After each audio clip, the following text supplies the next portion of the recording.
చంద్రబాబు గారికి ప్రధాని మోదీ, అమిత్ షా మరో అదనపు బాధ్యతను అప్పగించారా?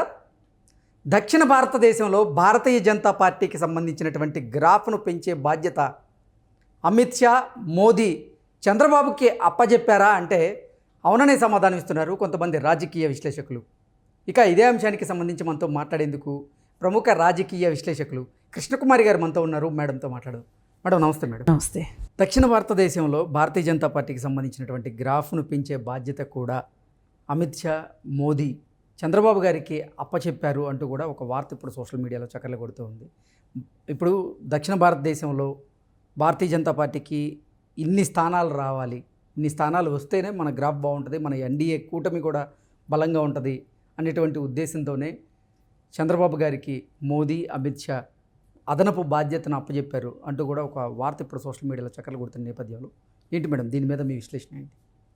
అవును, అందుకే చంద్రబాబు నాయుడుకి ఆ దక్షత ఉంది, కెపాసిటీ, క్యాపబిలిటీస్ ఉన్నాయి అనే ఉద్దేశంతో అసలు తెలుగుదేశంతో పొత్తుకు రావడం వెనకమాల కూడా అసలు నిజానికి బీజేపీ తోటి తెలుగుదేశం పొత్త, తెలుగుదేశంతో బీజేపీ పొత్త అనే ఒక ప్రశ్న వస్తే కనుక అవునన్నా కాదన్నా ఆంధ్రప్రదేశ్లో టీడీపీ పార్టీ పెద్ద పార్టీ, బీజేపీ పార్టీ నామకే వస్తే పార్టీ. అంటే అక్కడక్కడ ఏదో కొన్ని పాకెట్స్లో ఉన్నది తప్పితే వేరేగా లేదు. పైగా వాళ్ళకు ఉన్న నాయకులు కూడా అంత గొప్ప నాయకులు కూడా లేరు. ఆంధ్రప్రదేశ్గా చూసుకుంటే కనుక బాగా చెప్పుకోదగ్గ నాయకురాలు అంటే ఒక పురంధరేశ్వరి గారు తప్పితే వేరే వాళ్ళు ఎవరు కూడా అంత చెప్పునే అంటే జాతీయ స్థాయిలో ఒక నాయకురాలుగా గుర్తింపు పొందిన వాళ్ళు కూడా ఎవరూ లేరు. మొదట్లో ఎన్టీఆర్ కూతురుగా వచ్చినప్పటికీ కూడా తర్వాత కాంగ్రెస్లో చేరి, తర్వాత బీజేపీలో చేరి, ఆమె పార్లమెంట్లో ఆమె మాట్లాడిన విధానంగా చూసుకున్నా, ఏ రకంగా చూసుకున్నా పురంధరేశ్వరి ఒక్కటే వాళ్ళకి ఎసెట్ అక్కడ ప్రదేశ్లో. ఆమె మీదనే ఆశ పెట్టుకున్నారు. సరే, బహుశా పొత్తు కూడా ఆమె ద్వారానే సాధించిన కుటుంబ విషయాలు కాబట్టి సాధించిన ఆశ్చర్యపోవక్కర్లా. ఏది ఏమైనా చంద్రబాబు నాయుడు మీద వాళ్ళు చాలా ఆశలు పెట్టుకున్నారు. చంద్రబాబు నాయుడు మీదనే కాకుండా అసలు దక్షిణాది రాష్ట్రాల మీదనే ఎక్కువ ఆశ పెట్టుకున్నారు వాళ్ళు.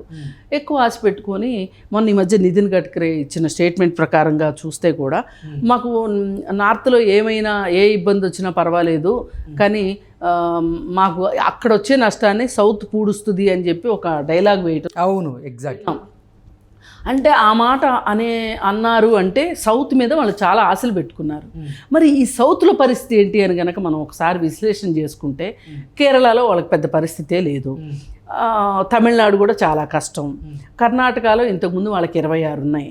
ఆ 26లో కూడా మళ్ళీ ఎన్ని వస్తాయో ఎన్ని రావో తెలియని పరిస్థితి.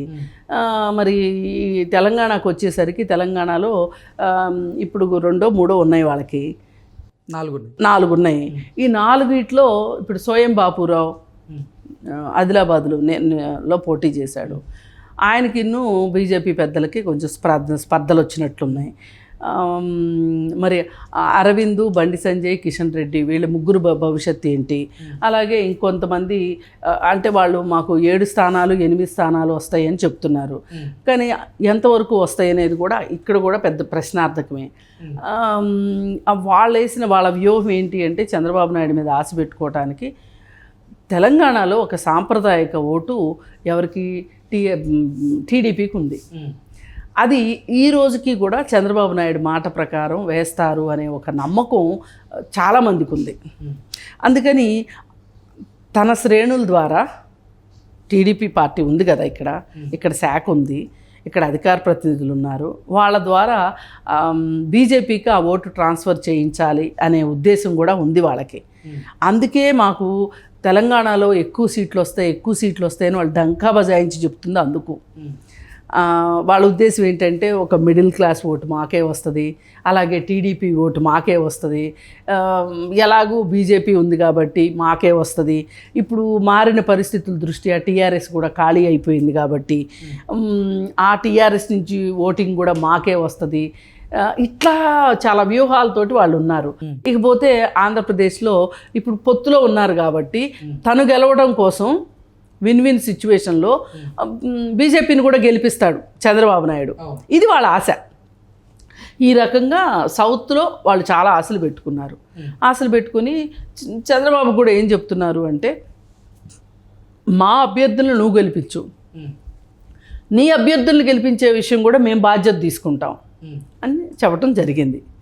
కానీ బలవంతులు బలహీనులకు ఉపయోగపడతారు, కానీ బలహీనులు బలవంతులకి ఎలా ఉపయోగపడతారు అనేది ఆలోచించాల్సిన విషయం.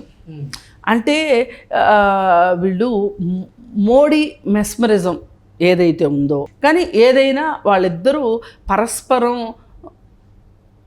వాళ్ళ ఎక్స్చేంజ్ అయిన వ్యూహాలు అయితే ఇవి. పరస్పరం ఒకళ్ళ మీద ఒకళ్ళు నమ్మకం పెట్టుకున్నారు. ఆ నమ్మకం ప్రకారమే పొత్తులోకి వచ్చారు. పొత్తు అయితే పొడిచింది. మనం వేచి చూడాలి. మేడం, ఇప్పటికే అంటే భారతీయ జనతా పార్టీకి ఆంధ్రప్రదేశ్లో 6 ఎంపీ స్థానాలు ఇచ్చారు. వాటితో పాటుగా ఇటు టీడీపీ గెలిచిన స్థానాలు, అటు వైసీపీ గెలిచిన స్థానాలు కూడా వారి ఖాతాలోకే, అంటే ఎన్డీఏ కూటమిలోకి వెళ్ళే అవకాశం ఉందని భావించే మిగతా రాష్ట్రాల మీద కాన్సన్ట్రేషన్ చేయాలి. మిగతా రాష్ట్రాల్లో ఎంపీ స్థానాలు మనం గెలవాలి అంటే చంద్రబాబు గారి సహాయ సహకారాలు మనకి ఉండాలి అని అమిత్ షా గారు, మోదీ గారు భావించారని, అందుకే చంద్రబాబు గారికి అదనపు బాధ్యతలు కూడా అప్పచెప్పారు అంటూ కూడా కొన్ని వార్తలు వస్తున్నటువంటి నేపథ్యంలో ఏంటి మేడం, నిజంగా చంద్రబాబు గారు ఆ బాధ్యతను స్వీకరిస్తారా? స్వీకరిస్తే భారతీయ జనతా పార్టీకి దక్షిణాది రాష్ట్రాల్లో కూడా సీట్లు పెరిగే అవకాశం ఉందా అంటే ఏం చెప్తారు మీరు? ముఖ్యంగా వాళ్ళు నమ్ముకున్నది మటుకు ఈ 2 రాష్ట్రాలండి. ఏది తెలంగాణ, ఆంధ్రప్రదేశ్, అలాగే కొంచెం బెల్టు కర్ణాటక, తమిళనాడు, కొంత బెల్టు తమిళనాడు. కేరళలో ఈయన చేయగలిగేది ఏమి ఉండదు. వీళ్ళ మీద నమ్మకం ఏంటి అంటే అక్కడ తెలుగు వాళ్ళు ఉన్నారు, మద్రాసులో తెలుగు వాళ్ళు ఉన్నారు. అందుకని ఈ తెలుగు వాళ్ళందరినీ ఆయన కూడగట్టగలడు. పైగా మొన్న ఆయన జైల్లో ఉన్న సందర్భంలో, చంద్రబాబు నాయుడు జైల్లో ఉన్న టైంలో బెంగళూరులోనూ చంద్రబాబు నాయుడుకి అనుకూలంగా ప్రదర్శనలు జరిగినాయి, మద్రాసులోనూ ఆయనకు అనుకూలంగా ప్రదర్శనలు జరిగినాయి, ఇక్కడ తెలంగాణలో జరిగినాయి, ఆంధ్రాలో కంటే ఈ 3 చోట్ల ఎక్కువ జరిగినాయి ఒక రకంగా చూసుకుంటే. అందుకని కూడా అప్పుడు వచ్చిన స్పందనని చూసి కూడా బీజేపీ వాళ్ళు చంద్రబాబు నాయుడు మీద ఆశలు పెట్టుకుని ఉండొచ్చు. ఇప్పుడు ఇక్కడ తెలంగాణలో అర్థమైపోతుంది కదా, కేసీఆర్ కానీ చంద్రబాబు నాయుడు కానీ అలాగే జగన్మోహన్ రెడ్డి కానీ ఈ ముగ్గురు బీజేపీకి వ్యతిరేకంగా ఏ రోజు లేరు పార్లమెంట్లో. అందుకని ఇక్కడ ఎవరికి సీట్ వచ్చినా కానీ మనకే ఇవన్నీ మన ఖాతాలోవి అనే ఒక ధైర్యం, ధీమా అయితే వాళ్ళకు ఉంది. ఈ 2 రాష్ట్రాల్లో కాంగ్రెస్ మినహా వచ్చే ప్రతి ఎంపీ సీటు నంబరు మనదే అనే ఒక నంబర్ గేమ్లో వాళ్ళు ఉన్నారు. ఇప్పుడు మన రాష్ట్రాన్ని కర్ణాటకను ఆనుకుని బళ్ళారి, రాయచూరు ఇట్లా ఉండే ప్రాంతాలు ఏవైతే ఉన్నాయో, హిందూపూర్ను ఆనుకున్న ప్రాంతాలు, ఇట్లాంటి బెల్ట్లో కూడా చంద్రబాబు నాయుడు దిగి ఎన్నికల్లోకి దిగి ప్రచారం చేయాలి, అలాగే మద్రాసులో కూడా చెయ్యాలి అనే ఒక ఆశతో వాళ్ళు ఉన్నారు, చేస్తారు. అందుకే మేము మీకు సహకరిస్తాం, మీరు మాకు సహకరించండి, ఇది పరస్పర సహకారము అని చెప్పి చెప్పడం వెనకమాల ఉద్దేశం అదే. అందుకని వాళ్ళు సౌత్ మీద ఇంత నమ్మకం పెట్టుకున్నది కూడా అదే. పోతే గీతే కాంగ్రెస్, డిఎంకే పోతాయి తప్పితే, కేరళలో కమ్యూనిస్టులు పోతాయి తప్పితే, ఈ 2 రాష్ట్రాల్లో మటుకు గెలిచే సీట్లన్నీ మనకే